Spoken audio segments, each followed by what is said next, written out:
Beaucoup de sujets, notamment politiques et autres, étoffent donc le menu de ce matin. Bienvenue à chacun de vous. Daouda Mohamed Kamara, bonjour. Bonjour Tamba, bonjour à tous. Jacques Lewaleno, bonjour. Bonjour Tamba, bonjour à tous. Mohamed Mara, bonjour. Bonjour Zachary, bonjour à tous. Voilà, Roby, de là où tu nous écoutes, bonjour. Je crois que tu réponds là-bas. Jacques, on va donc enchaîner avec vous. Le 8 mars, célébration, ici même à Conakry. Il y a également eu des messages. Alpha Condé s'est adressé aux femmes. C'est Loudalen Diallo aussi. Mais le président de la République, avec cette célébration inattendue en Nzérékoré, c'est un peu les décors de la célébration du 8 mars. C'est un peu le décor. Il faut commencer par dire, si vous voulez, les bienfaits, le bon côté de cette célébration. Je crois l'année dernière, je l'avais dit, et puis cette année, je l'ai remarqué davantage. On a progressé dans le discours. Les femmes elles-mêmes ne sont plus toutes dans le discours habituel qui consiste à dire donnez-nous, donnez-nous. Nous sommes des femmes. Et nous sommes les femmes. Elles commencent à dire nous devons mériter nos places. Donc nous devons nous battre pour arriver au même niveau que les hommes. Heureusement, aujourd'hui, il y a des femmes qui brillent par leur engagement, par leurs compétences dans beaucoup de domaines et qui essayent d'inspirer d'autres femmes. Il y a quelque chose donc à apprécier de ce côté.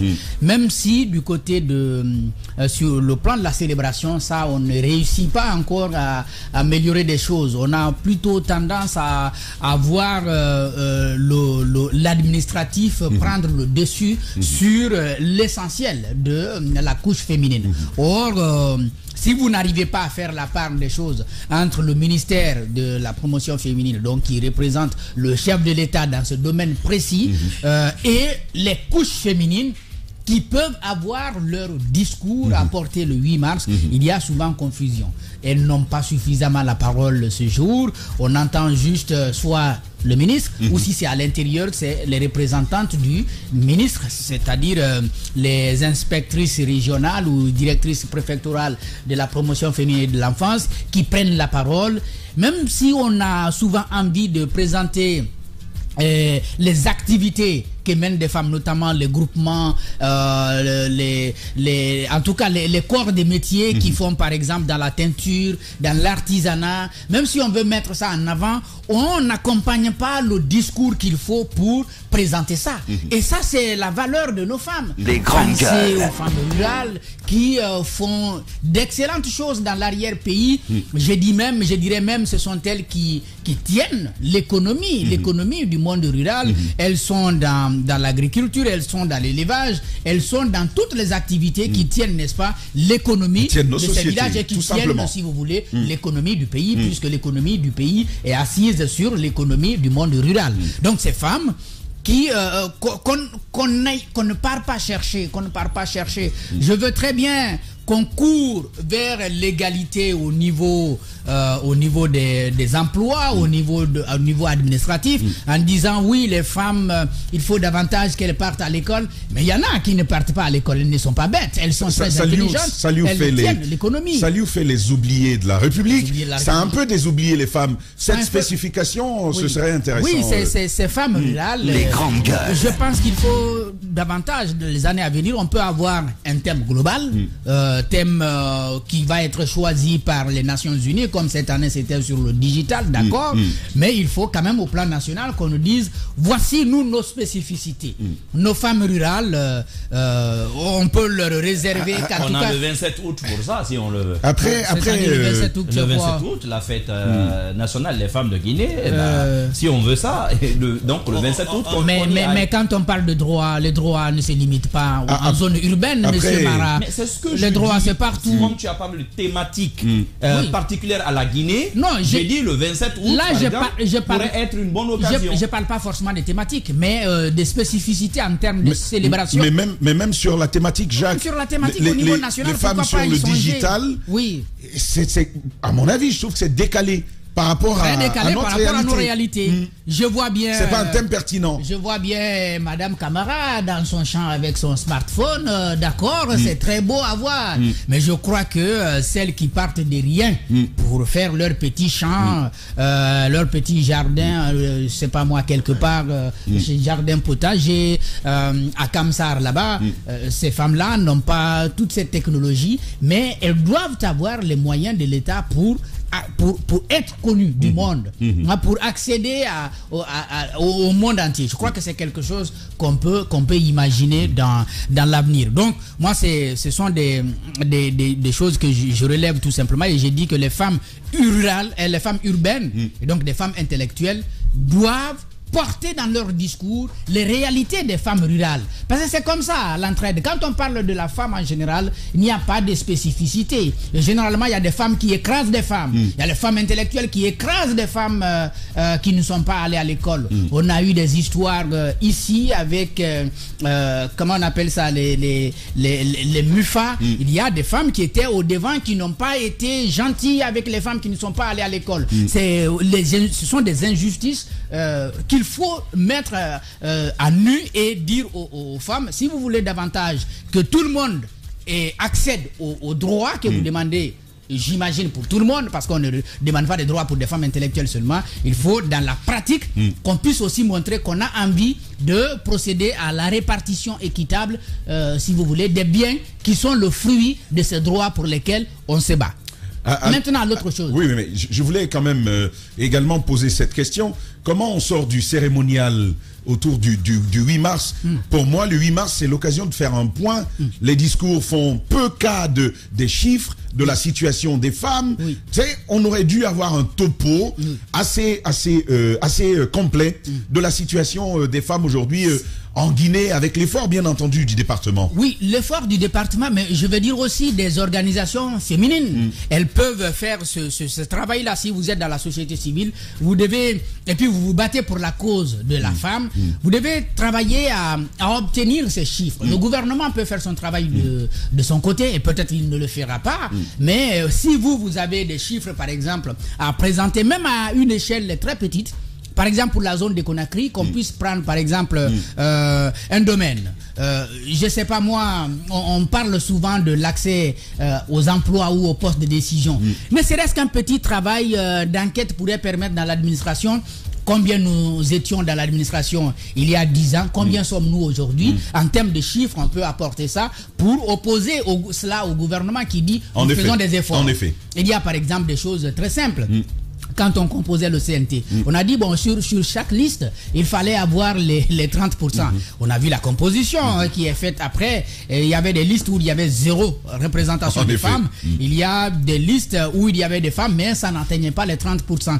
On a vu que ça, c'est quelque chose qui n'a pas été, par exemple, respecté. À l'occasion d'une célébration comme celle-là, c'est très important de mettre cela en avant. Surtout la question des 30%, je crois, a été débattue même à l'Assemblée nationale par le passé. C'est-à-dire, c'est quand même sont des lois vers lesquelles on veut partir ou qu'on a été déjà mais qui ne sont pas respectées. Et une fois que vous avez fait le point, vous vous dites qu'est-ce qu'on peut faire en termes de projection, en tenant bien compte bien sûr de nos réalités sociales, parce qu'il y a certaines, il y a peut-être dans certains milieux où certains discours ne passent pas encore. Il faut en tenir compte dans l'adoption des futures lois qui pourraient accorder, si vous voulez, soit les 30% ou pourquoi pas la parité tout simplement dans certains domaines. C'est possible, il y a des pays africains qui l'ont fait. Parfait. Maintenant, l'autre chose. On y viendra. On y viendra. Sur la célébration après. Oui, on y viendra tout à l'heure. Je voudrais faire réagir Mara sur la question des études, sur la question des chiffres. J'ai envie de dire, si les patrons de médias, j'espère que Guirassy nous entend et peut-être les autres suivent cette émission, si les patrons de médias acceptaient de mettre un peu plus de ressources, il y a quand même des ressources au sein des médias qui permettent de faire ce type de travail en agence de presse, mais même en tant que journaliste, avec d'autres cordes à nos arcs, il est possible de développer ce type de ressources et de les exploiter, de les mettre face à nos décideurs, à nos dirigeants. Je suis d'accord, mais je prends cela avec un peu de mesure. Quelle est la mission traditionnelle justement des médias? Parce que il ne faut pas aussi se disperser. À chacun. Je veux dire, par exemple, pour Adafo Média, on a plusieurs entités. Pour Adafo Média, c'est facile de se mettre dans une telle perspective, Mohamed Mara. C'est possible, nous sommes un holding, nous avons, c'est vrai, certaines des entités qui peuvent aller là-dessus, mais c'est moins à Dafo. Parce que l'État ne se bouge pas assez. Oui, mais attention, vous savez, vous avez de ces choses qui reviennent exclusivement à l'État. La société civile vient en appoint. Malheureusement, on a parfois l'impression que les sociétés civiles africaines sont souvent en avance même sur l'État dans bien des domaines. Ouais. Je mérite quand même qu'on revienne à quelques points essentiels de la journée d'hier. Les Nations Unies, en parlant de digitalisation, parlent exactement de ceci. Je pense que la formulation de la thématique doit nous interpeller. Pour un monde digital inclusif. Innovation et technologie pour l'égalité des sexes. C'est important. Vous parlez de la femme rurale. J'ai pensé justement hier, en voyant les célébrations sur les différentes télévisions, j'ai beaucoup plus pensé à ces femmes-là. Je vous donne quand même un exemple. Il y a une mini, peut-être même pas, mais une véritable révolution numérique qui est digitale, qui s'est opérée à partir d'un pays africain qu'on appelle le Kenya. C'est le mobile banking. Qui de vous aujourd'hui n'achète pas quasiment tout à travers le téléphone? Aujourd'hui, vous avez de ces femmes au marché, lorsque vous êtes à court d'argent de billetterie, elles vous diront: j'ai Orange Money, fais-moi le dépôt. Vous comprenez? Et le mobile banking aujourd'hui, vous le savez, a pris tellement d'essor en Afrique que maintenant, bien des zones du monde sont en train maintenant de prendre l'exemple sur nous. Vous savez comment l'Asie est allée à fond, surtout l'Asie du Sud et du Sud-Est est allée à fond sur ces choses-là. Aujourd'hui, c'est récupéré partout dans le monde. Avec votre portable, vous faites tout ce que vous voulez. Avant, on était davantage sur, si vous voulez, le côté, la disponibilisation je parle du mot, voilà, l'expression me revient du mobile money. Le mobile money qui est né au Kenya, aujourd'hui, c'est répandu partout. Parce que le mobile banking, lui, inclut moins de personnes en réalité. C'est ceux qui ont un compte bancaire, qui ont un chéquier, ainsi de suite, qui savent déjà comment ça se passe avec les banques. Alors que le mobile money a cassé cette barrière-là. Mais c'est une révolution africaine. Et aujourd'hui, tu as des secteurs qui achètent leurs engrais, qui font leurs commandes, qui vendent leur production à travers justement cet outil. Très peu par ailleurs. Très peu par ailleurs. Non. En Guinée, très peu. Je suis d'accord. Mais vous savez, je pense que les Nations Unies n'ont pas eu tort d'aller là-dessus. Parce que tu as quand même de ces pays anglophones qui sont nettement aujourd'hui en avance sur cette question aujourd'hui. Vous allez sur une plateforme, vous commandez, vous regardez les prix des différents agrégats dont vous avez besoin ou des différents intrants dont vous avez besoin si vous êtes dans l'agriculture. Vous les sélectionnez, vous les achetez, la livraison, elle vous est faite. Vous savez qu'en Guinée aujourd'hui, même du ciment, vous pouvez commander à partir du digital, à partir de votre téléphone. Donc ça avance. Mais regardez l'exemple que Sané a utilisé hier. Le souci par ailleurs, je vais te laisser avancer. Oui. Le souci par ailleurs avec ces thèmes englobants, c'est de devoir compter sur l'inventivité des États pour les adapter, les territorialiser. Et ces efforts ne sont pas assez faits dans notre pays, malheureusement. Il n'y en a pas beaucoup, mais dans un pays, par exemple, comme le Ghana, je dis encore que les pays anglophones sont souvent en avance sur nous, mais certains pays francophones aussi, aujourd'hui, sont en train de mettre le paquet. Je suivais, il y a environ un mois, un documentaire avec Youssoufa, le rappeur. Ça, c'était au Congo. Il y a quand même des cellules de réflexion, des cellules comme ça où on prépare des jeunes, que ce soit à l'encodage. Mais j'ai remarqué qu'il y avait beaucoup plus de jeunes femmes, bizarrement dans ces startups, que de jeunes hommes. Attention, ça bouge de ce côté. Paycard, c'est l'exemple hier que Sané a utilisé avec notre sœur Fatou Diarra.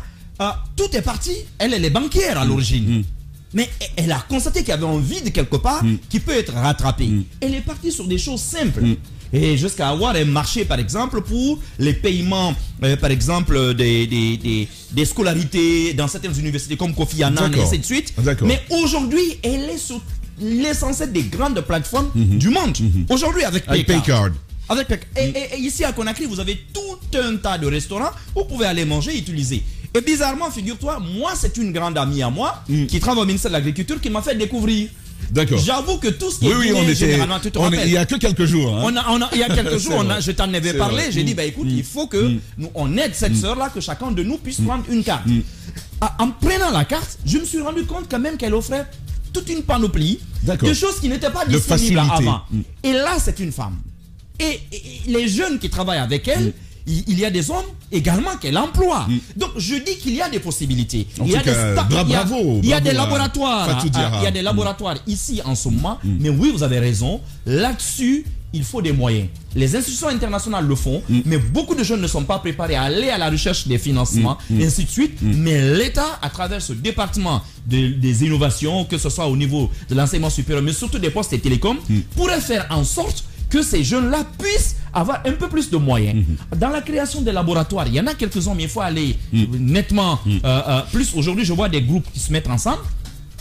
Beaucoup de jeunes, ils louent un local, mais en réalité, à l'intérieur, vous avez plusieurs startups. Ils le font, ils en ont besoin. Et c'est un domaine dans lequel l'homme n'est absolument pas limité. C'est-à-dire qu'il peut partir de rien. Et devenir une salle internationale. Montaga, tu te rappelles de Montaga Keita? Montaga Keita. Pendant que nous on était couchés à l'hôpital, comment ça s'appelle, Donka, on souffrait de Covid. Il avait vu, parce qu'il entendait vous les trois Covid. On n'était pas les trois. Roby, non. Roby, à l'époque, il dit les trois Covid là. Sauf que après vous avez tous été Covidés, même si vous n'en parliez pas. Vous avez tous été Covidés. Alors, il est parti de ces observations, de nos cris de cœur. Il y avait un véritable problème dans la prise en charge au début. Il a mis en place un moyen. Et n'oubliez pas, je pense que lui aussi était banquier à l'origine. Il y a des possibilités. Il y a des possibilités. Mais à l'État aussi, en créant par exemple des prix, il faut stimuler les jeunes. Donc il y a des possibilités à ce niveau-là. Dans le discours du chef de l'État, Zérékoré, deux choses sont apparues. Non. Puisqu'on parle des femmes rurales. Je voulais vraiment aller au chef de l'État dans un autre bout de cette interview. Jacques, Daouda, avec vous. Vous êtes à la rédaction. Vous avez des reporters que vous envoyez suivre. Forcément, la façon dont la manifestation, cette célébration plurielle, votre regard sur cette célébration-là, Daouda? Oui, et d'abord, il faut commencer par dire que nous avons, à la veille, nous nous sommes concertés, nous nous sommes dit, bon, écoutez, si ce sont des discours, on en a entendu, on entendra encore et encore. En effet. Les mêmes discours vont revenir, ce qu'on dira à Conakry au Palais du Peuple, ce qu'on dira à Bokeh, c'est ce qu'on dira également du côté de Nzérékoré, un peu partout. On a essayé de particulariser un peu les angles cette fois-ci. Il fallait aller, puisqu'on dit c'est la journée internationale des droits de la femme, le sens c'est quoi? Est-ce que le sens c'est aller à de la bombance comme on le dit, à aller danser, à aller manger, à porter des uniformes? Oui, parce qu'on en a vu hier. Les femmes et les uniformes, c'est pas à quoi entre elles. C'est comme Emmanuel le disait hier, c'est Alpha Condé le pouvoir. Ils jamais fait porter d'uniforme quand on a tous porté. Donc on a vu, on s'est dit il faut sortir de cela, il faut aller vers les réalités. Puisqu'on parle, on a déjà un thème qui est là. C'est quoi aujourd'hui la place de ce thème ou de cet élément dans la vie des femmes? Pas que des femmes. De belles images à l'instant même sur notre écran de télévision. De belles images. Des dames qui sont au nettoyage, mais aussi cette célébration sur l'esplanade du Palais du Peuple. Vous avez vu quand même que ce ne sont pas les habits de nettoyage, ça. Oui, c'est vrai. Voilà, quand on porte basin pour aller assainir, je me demande bien quel assainissement on veut faire. Alors, voilà, ce sont les images réelles maintenant de. C'est le grand contraste. Voilà, c'est le grand contraste comme tu le dis. Alors donc on s'est intéressé cette fois-ci à l'élément essentiel, la femme rurale. Il y a aussi des femmes mécaniciennes. On a découvert par exemple à Zérékoré l'unique femme qui est bouchère. D'accord. Oui. D'accord. L'unique femme bouchère aujourd'hui en Zérékoré. Il y en a une autre qui est garagiste en Zérékoré. On est allé à la rencontre des femmes qui font moto-taxi. On est allé des femmes mécaniciennes. Taxi-moto, bien sûr. À Mamou, je t'invite à suivre. Elles arrachent leurs droits, les femmes. Je t'invite à suivre, à suivre les éditions de Radio Espace. Tu t'en rendras. Mais là, tu me vends carrément. Hein. Tu t'en rendras bien. Non, peut-être tu suis Espace TV, mais je t'invite à venir suivre également Radio Espace. Parce que ce sont deux rédactions différentes. Alors, on s'est intéressé à ces réalités et on a trouvé qu'il y a du potentiel. Maintenant, comment aller à l'adaptation de ce qu'elles font aujourd'hui avec le thème qui est digitalisation. D'accord. Parce que il a cité tout à l'heure l'exemple de Madame Fatmata Camara qui a aujourd'hui la possibilité de vendre ce qu'elle fait. Elle se digitalise tout seul. Ouais. Et puis voilà, tout va bien. Maintenant, aujourd'hui, il faut déjà saluer également cette autre initiative d'une de nos compatriotes avec cette autre application Kumfabo, hein. C'est Kumfabo, Mohamed Mara. Oui, Fadima Doumbouya. Fadima Doumbouya également. Kumfabo, c'est quoi? Kumfabo, c'est un téléphone typiquement guinéen. D'accord. Moi, j'ai eu le plaisir de l'utiliser en 2021. D'accord. Dans le cadre d'un partenariat. Donc, ça fonctionne à partir de le système d'exploitation, c'est bien des Android. Oui. D'accord. Mais un téléphone conçu par une jeune femme guinéenne. Kumfabo. Et qui fait son Kumfabo, chemin. littéralement, qui veut dire satisfaire la curiosité. D'accord. D'accord. Kakunkabo, satisfaire la curiosité. D'accord.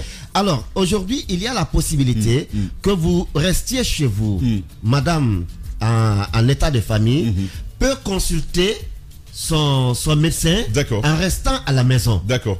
Elle n'a pas besoin tout le temps de se déplacer. Elle peut avoir comme Doctolib en France. Elle a aussi la possibilité de suivre son cycle en restant à la maison. Okay. Sauf quand il y a des nécessités à ce qu'elle se déplace pour aller à l'hôpital, rencontrer le médecin, elle peut le faire. Il y a aujourd'hui tout cela, mais c'est qu'il n'y a pas forcément d'accompagnement qui permette aux initiateurs ou initiatrices de ces projets pour se faire connaître à l'intérieur du pays. À Conakry, certaines femmes ont accès à cela, mais à l'intérieur du pays, vous allez leur parler de cela, elles ne savent pas. Et ça, ce n'est pas que pour les femmes, mais même pour les hommes, parce que ça vous facilite la tâche, ça vous fait gagner en temps et en matériel. Tout cela, il faut accompagner, mais il faut penser pas qu'aux femmes de Conakry, pas qu'aux femmes urbaines, mais celles également, parce que l'analphabétisme n'est pas la bêtise. En effet, on peut être analphabète. Mais attention, mais elles sont fortes, ces dames-là. Ces dames. Ouais. Donc, quand vous les rencontrez, il suffit juste de passer du temps avec elles pour comprendre qu'elles ont du potentiel.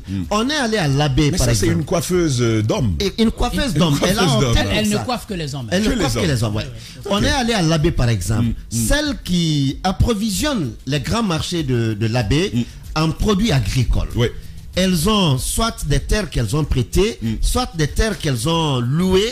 Elles investissent, elles travaillent, mais ce sont leurs produits qui inondent les marchés de la pomme de terre et autres, les produits le manioc, maraîchers, la patate, tout. Ouais. Elles travaillent, mais elles ont des potentialités qu'il faut aujourd'hui valoriser en les aidant à aller dans la digitalisation, parce que si c'est pas un journaliste de Adafo Fouta par exemple qui se déplace pour aller vers elle, à Conakry on peut pas savoir qu'est-ce qu'elle fait. Et même certains sont à l'abbé, ne les connaissent pas. Mais lorsqu'elles sont dans la digitalisation, elles sont accompagnées dans ce sens. Je crois que ça peut leur permettre également d'être mieux connues. Ce qu'on dit aujourd'hui, on a des manques de routes certes, mais il faut aussi les découvrir. Il faut savoir où se trouve le problème. Parce que lorsqu'on ne sait pas où se trouve le problème, il est difficile de trouver solution au problème. Donc aujourd'hui, moi je me dis, il faut que les femmes urbaines, parce que les femmes rurales ne savent pas c'est quoi le 8 mars. En vérité. En effet. À Conakry, allez-y dans les marchés de Matoto. Vous leur dites le 8 mars c'est quoi. Elles ne savent pas ce que c'est. Mais celles qui sont un peu allées à l'école, qui sont dans les bureaux, qui sont en stage dans les bureaux. Pourquoi ça te fait rire? Non, parce qu'elles sont les plus agitées que les employés. Que les vrais employés, quoi. Mais tu sais, même dans la vie, celui qui pèse pas beaucoup, là, c'est lui qui fait beaucoup de bruit. Donc, hier, je me dis, hier, qu'est-ce que j'ai constaté?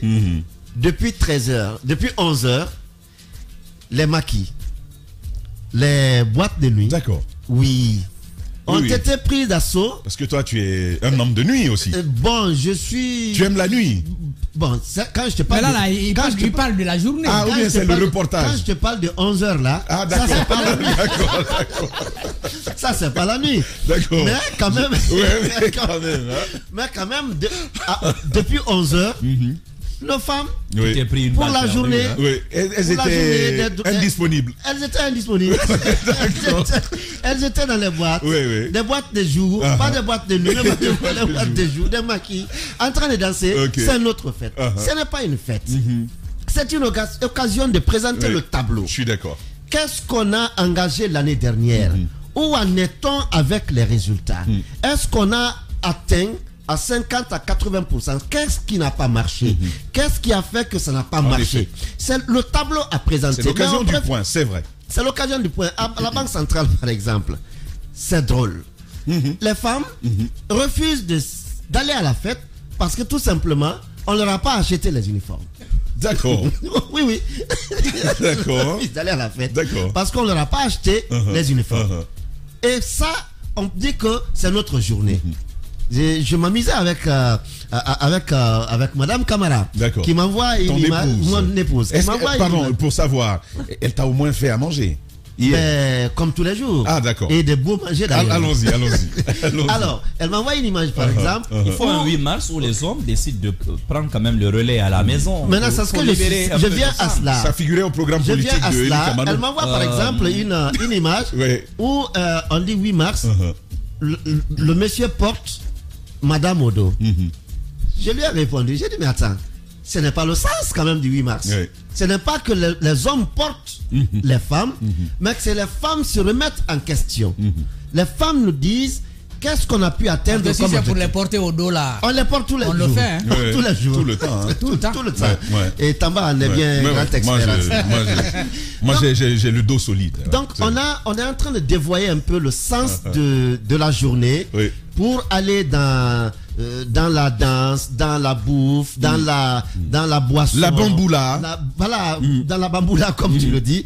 Mais il faut aujourd'hui que ceux qui sont, parce que ça leur profite aussi, ceux qui sont au sommet de la politique, rapidement pour terminer, ceux qui sont au sommet de la politique, ça les arrange bien parce que quand les femmes sont dans l'extase, hein, je vais le dire ainsi, on va dans la fête et ça profite aux politiques parce qu'on les manipule dans ce sens, on leur trouve des moyens pour danser, pour oublier un peu, et puis c'est un point de départ, c'est un bon chef et ça s'ancre, c'est un bon chef. Vous savez que l'année dernière, il n'y a pas eu d'argent qui soit mis à la disposition des femmes pour célébrer. Mais cette année, je crois que il y a eu des conseillers qui ont dit à Doumbouya, il faut que nous fassions, il faut que nous participions à la fête. Voilà. Il on participe. Il faut que nous participions à la fête. Et puis, il y a ma maman qui m'envoie cette image d'un homme qui subit une belle dame. Non-violence, en légende, non-violence faite aux hommes, la maman Laurie. Mais Zachary, oui. ces femmes-là, ces femmes ministres qui organisaient des lectures de ces courants hier, c'était pourquoi? On va y revenir. On va marquer cette transition.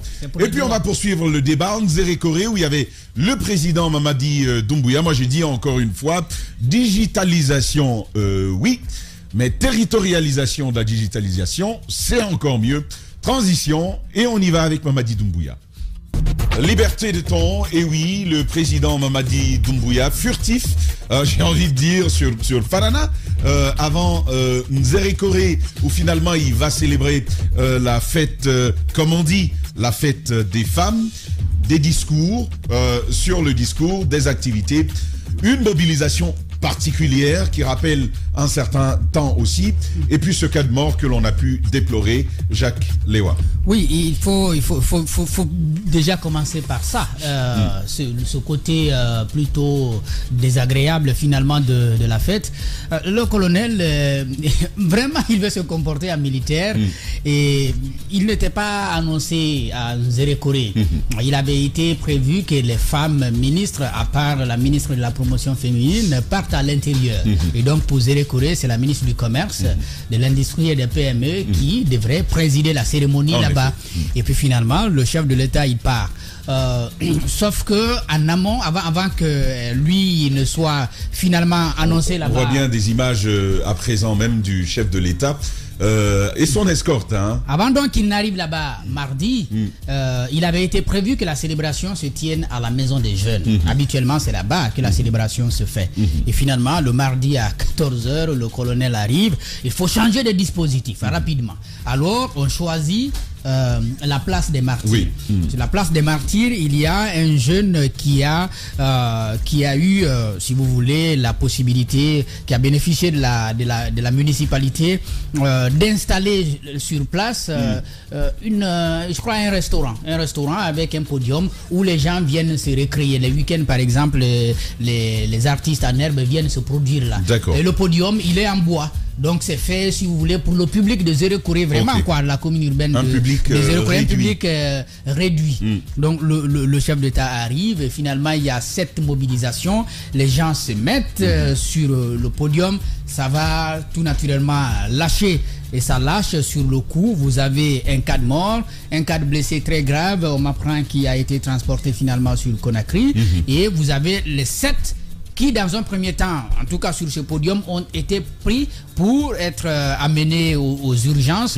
Vous avez une dizaine d'autres qu'on va récupérer après, parce que suite aux bousculades qu'il y a eu après cet incident, il y a eu une dizaine de blessés encore qu'on va récupérer pour envoyer encore à l'hôpital. Donc vous avez un nombre important comme ça de blessés qui se trouvent aujourd'hui là-bas. Donc de ce côté, il faut dire clairement qu'il y a eu un problème d'organisation. Parce qu'on n'a pas pris en compte la foule qu'on pourrait mobiliser avec la présence du chef de l'État. Si ce n'était que pour la ministre, je crois que n'importe où on organiserait cette fête, il n'y aurait pas eu de bousculade, puisque j'imagine c'est les femmes seulement qui allaient se retrouver et les hommes, ça n'allait rien leur dire, sauf quelques-uns qui sont dans l'administration. Donc voilà, finalement c'est... En tout cas, toutes nos condoléances à la famille éplorée, mais à toutes celles qui souffrent de ces cas de blessés graves, et nous leur souhaitons très prompte rémission. Jacques, on va poursuivre donc. Et donc après il y a des promesses finalement. Des discours, le discours. Le discours, c'est de promettre davantage, de continuer à promouvoir les droits des femmes. On estime que au cœur de la transition, elle s'y trouve, et on va davantage faire pour promouvoir leurs droits. Ce que j'ai dit seulement derrière, puisque le chef de l'État il va faire des annonces, mais il revient à la société tout entière de profiter de cette transition pour voir ce qu'on peut faire en termes de législation, donc en termes de loi, pour promouvoir davantage ces droits-là, en tout cas ceux qu'on voudra promouvoir. S'il y a des questions spécifiques auxquelles on veut s'intéresser pour régler définitivement, par exemple sur le plan politique, il ne faut pas hésiter à y aller. Lui, il peut avoir la volonté, mais tant que ce n'est pas couché sur le papier, en effet, on va finir la transition, on retombe dans les habitudes du passé, où les partis politiques, même s'ils ont envie, ou disons ils souscrivent aux promesses qui sont faites, finalement à l'arrivée ils n'en font qu'à leur tête. En tout cas, ils suivent leur politique habituelle, qui consiste à reléguer au second rang, ou sinon à des niveaux même qu'on ne considère pas les femmes. Pourtant on les utilise pour participer activement à la politique. En effet, Mohamed Mara, le président de Zérekoré, Nansa Kourouma est le premier ministre à Conakry, aux côtés des dames, les ministres un peu partout dans les régions. Côté Nzérekoré, toujours, c'est pas que Nzérekoré, ce sont aussi les villes appartenant à la région forestière qui se mobilisent. On a vu Beila, Gekedou, Massanta, toutes ces villes-là. Moi, j'ai envie de dire, au-delà de la célébration, au-delà de la promesse, la dimension politique de cette visite. C'est le Dalen Diallo en Angola il y a quelques jours, qui se donne du très très beau monde. Et puis il y a la manifestation qui était annoncée ce matin. Le président de la République, un jeu politique finalement aussi. Vous avez tout compris.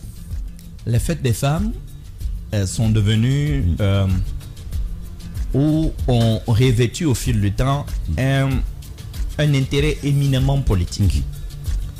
Et je pense d'ailleurs que les politiques actuels l'ont un peu hérité de Sékou Touré, qui lui avait compris, bien avant l'heure, l'importance de s'appuyer sur les femmes.